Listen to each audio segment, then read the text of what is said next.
So it is just add the water in there, the tap water, or it's not a picky for water. So we'll see.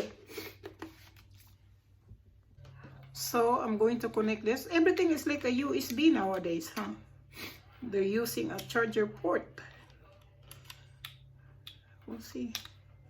I think that one is right.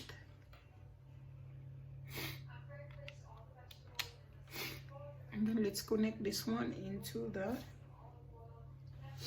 this one here. Where is the connection for this? Oh my goodness, look at that, how high thick that is.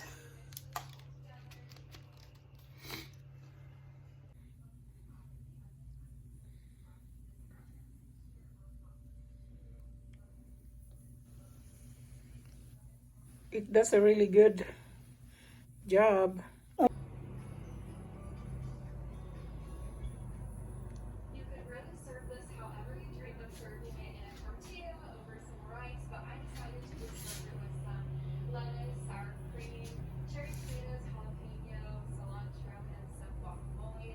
This is such a yummy meal. Also, I love how it is a lower carb option.